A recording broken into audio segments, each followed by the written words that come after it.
Be Wealthy and Smart, episode 1597.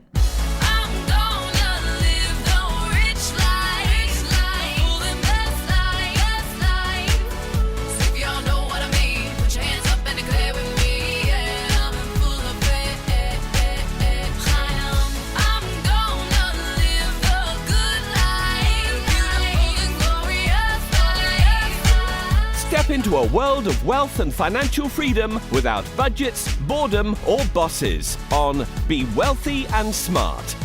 And now, here's your host, Linda P. Jones.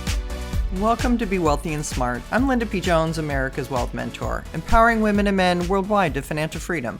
On today's show, we're going to talk about stocks hitting a new high and then retreating sharply on Friday, but investors continued to exit technology stocks. A lot of that was led by the drop in Broadcom, which was down over 10%, even after the company beat fourth quarter expectations and gave a strong forecast for the current quarter, saying artificial intelligence chips sales look to double.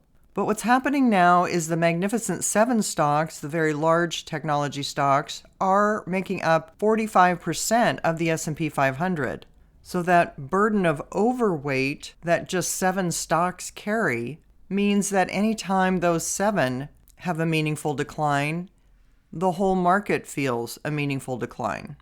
And that's what we have right now. Some people consider this a rotation trade as investors are pouring into cyclical stocks that are considered more sensitive to the economy while taking profits in growth-oriented names like tech stocks and AI stocks. This is after the Federal Reserve reduced interest rates by 0.25% for the third time this year. Jed Ellerbrook, portfolio manager at Argent Capital Manager, said businesses that are spending and investing on AI are largely earning good returns on those. That's not a blanket statement that applies to every company, but our big tech companies that are huge weights in the index, the Amazons, the Microsofts, the Googles, the Metas of the world, companies that are buying a lot of semiconductor chips, building a lot of data centers, they're seeing good returns on those investments. The same things don't outperform in markets month after month after month forever, so this is normal. It's to be expected, but it is unwarranted.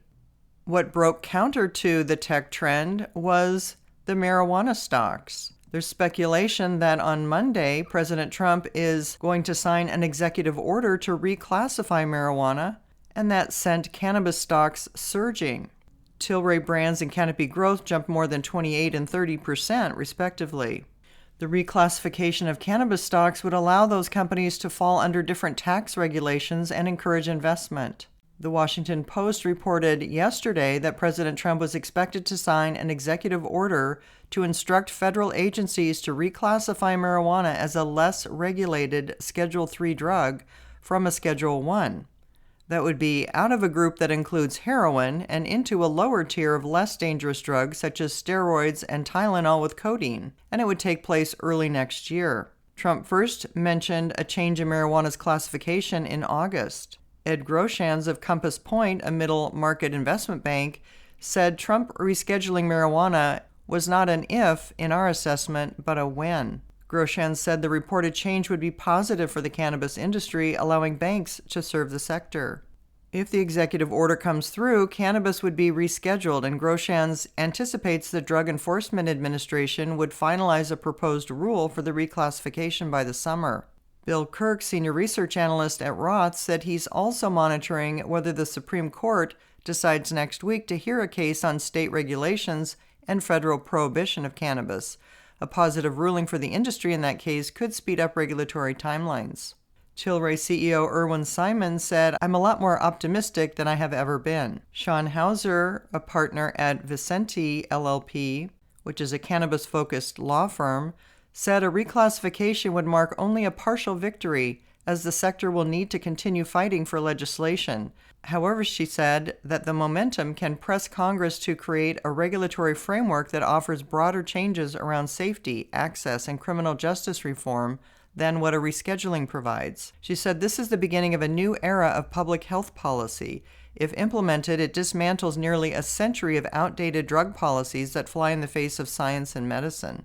Yeah, the medical benefits of cannabis have really put forth some strong evidence for helping things like chronic pain, nausea from chemotherapy, muscle spasms, seizures, anxiety, and appetite loss in conditions like AIDS, with some evidence also pointing to benefits for sleep issues, PTSD, and inflammation, and research is ongoing and effects vary. We'll be following the story and reporting back to you as it unfolds. If you haven't yet subscribed to Be Wealthy and Smart, hit the subscribe button and you'll be notified as soon as new podcasts are available. And all of my podcasts are on my website at lindapjones.com/podcasts. And while you're there, sign up for my weekly newsletter for more wealth tips for your financial freedom. That's all for today. Until next time, live the good life and be wealthy and smart. Thank you for listening to Be Wealthy and Smart with Linda P. Jones. Share the wealth and tell your family and friends about the show. Check out our website, blog, and social media for more riches at www.bewealthyandsmart.com.